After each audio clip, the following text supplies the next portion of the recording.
ठीक है तो भैया, अब मैं आपको कहानी सुनाऊं। ये है पंचतंत्र की कहानी, ठीक है। मूर्ख मंडलम।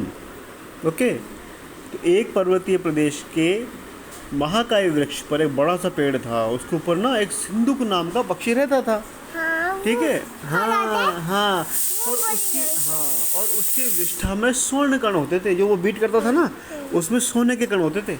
हाँ, हाँ एक्सीडेंट कर हाँ। और एक दिन क्या हुआ, वहां से एक शिकारी, हाँ, बच गया। हाँ एक दिन वहां से एक शिकारी गुजर रहा था। ठीक है। व्याध को, शिकारी मतलब व्याध, व्याध मतलब शिकारी। ठीक है। तो व्याध को उसकी विष्ठा के स्वर्णमयी होने का ज्ञान नहीं था। उसको नहीं पता था कि इसकी बीट सोने की होती है। जैसे वो आगे निकल गया। लेकिन मूर्ख जो सिंधुक था, सिंधुक पक्षी था, वो मूर्ख था। उसने पेड़ के ऊपर से ही व्याध के सामने ही सोने की बीट कर दी। ठीक है। उसे देखकर व्याध ने वृक्ष पर जाल फैला दिया और सोने के लोभ में उसे पकड़ लिया।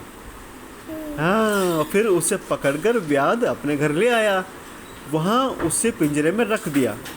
ठीक है।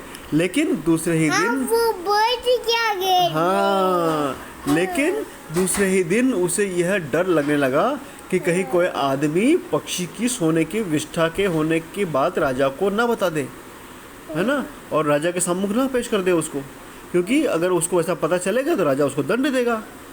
इस डर से उसने क्या किया, राजा के सामने पक्षी को, सिंधुक पक्षी को खुद ही रख दिया। राजा के पास ले गया वो पक्षी को, है ना। वो ऐसे नहीं हाँ करता। हाँ हाँ, ऐसे ही।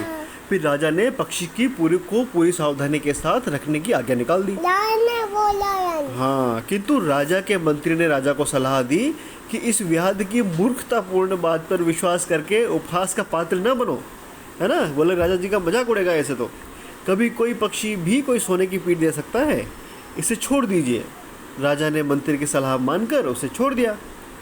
जाते हुए वह राज्य के प्रवेश द्वार पर बैठकर फिर सोने की बीट कर गया और जाते जाते कहता गया, पूर्व तावदहम मूर्खो द्वितीय पाशबंधकः ततो राजा च मंत्री च स्वरम वै मूर्ख मंडलम। अर्थात पहले तो मैं ही मूर्ख था जिसने शिकारी के सामने सोने की बीट कर दी, फिर शिकारी मूर्ख था जिसने मुझे राजा के सामने पेश कर दिया, उसके बाद राजा और उसका मंत्री भी मूर्खों के सरताज निकले।